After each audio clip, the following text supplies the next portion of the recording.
Speaking of promos, this was the big one. Cody Rhodes, live in-ring promo in a suit with a neck tattoo. It looks even more of a poor choice now with the suit on. You know what? That tattoo is literally like, that's like jumping the shark. You know, jumping the shark, it was a real moment on Happy Days and it became the expression. The moment he got that neck tattoo, everything changed with him.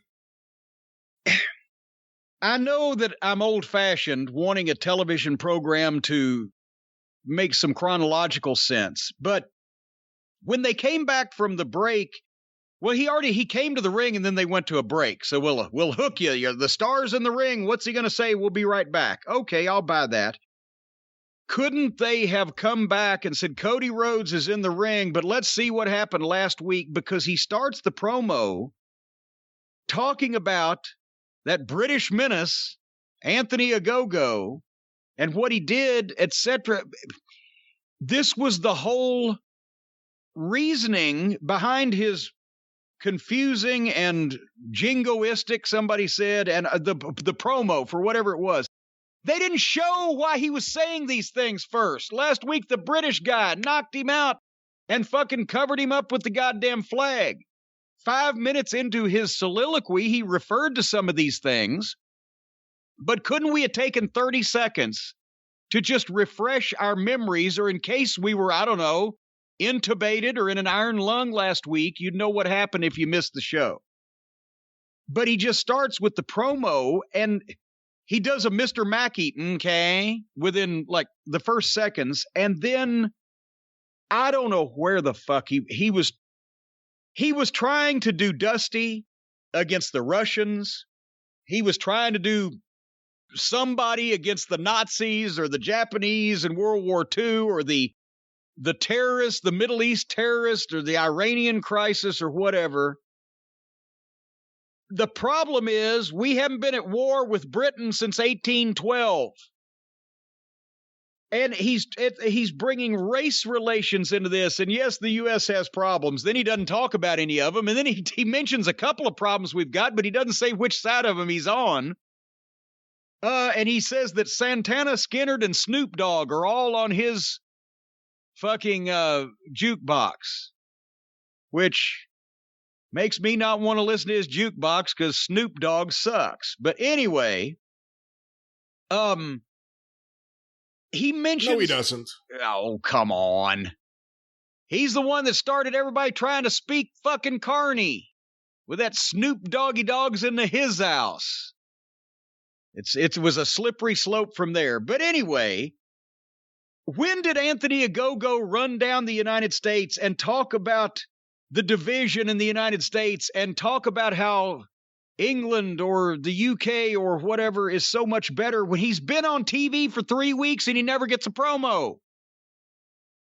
So when has he been on this anti-American campaign that now Cody is so indignant about? Did I miss it when I was fast forwarding through the commercial breaks? I have no idea. I mean, he's talked on TV, but if what he was saying was, I'm going to take down your country, I missed that.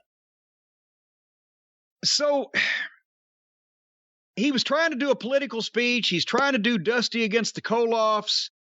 Italian immigrants came into it somehow, and a 16-year-old guy from Pakistan that invented the car bumper. I don't know what the fuck was going on there. Atlanta was segregated in 1961, but then he came to tears over his upcoming baby, who's going to be born in Atlanta 80 years later, or 60 years later. But he doesn't want his daughter to think that he laid under the British flag without a fight. And at Double or Nothing, it'll be Ogogo versus the American Dream, Cody Rhodes. This promo wandered around aimlessly like a mental patient walking away from a state home. And the whole thing, we're not mad at the British.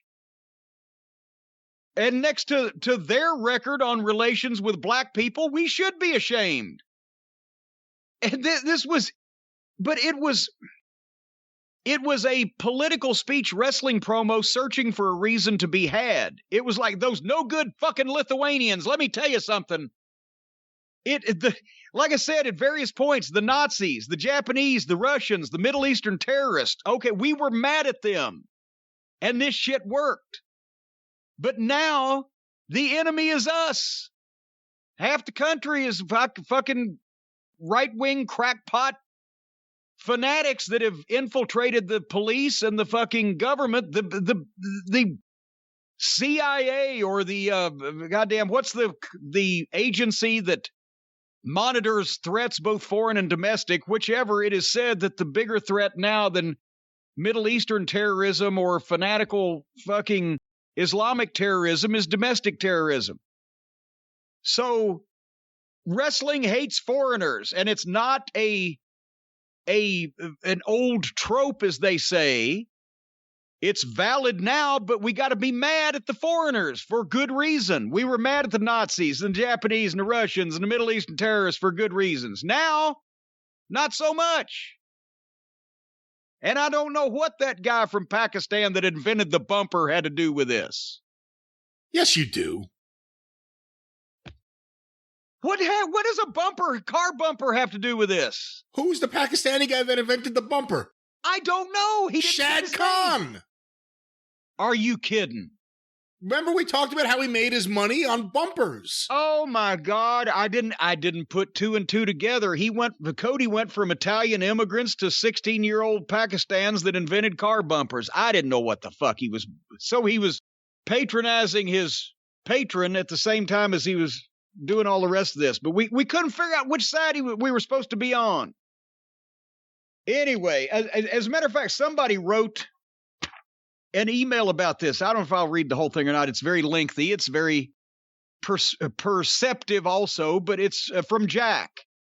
And he's not a regular viewer of today's wrestling, but he follows our shows and he catches snippets on the internet. So following the uproar that he saw regarding Cody's promo, he gave it a watch. What a cringy, clunky, tone-deaf promo on his part. I mean, what the fuck? I suppose I get what he's trying to accomplish, playing up the old American versus foreigner trope. But with everything that's been going on in our country the past several years and beyond, he just came off privileged and incredibly out of touch. Talking about race, bringing up segregation to make the point that just because legally it's supposed to be gone, things now are better. Just fucking no. I'm normally not the sort of person who thinks politics and heavier topics should be kept out of sports and entertainment, but in this case, perhaps it should be. Cody simply isn't smart or articulate enough to handle this. He lacks the gravitas to be taken as seriously as he desperately wanted to be, and the neck tattoo does him zero favors on top of that. This felt unnecessary and to some extent phony, like Cody was trying to have some insightful, triumphant moment that was not at all organic or natural.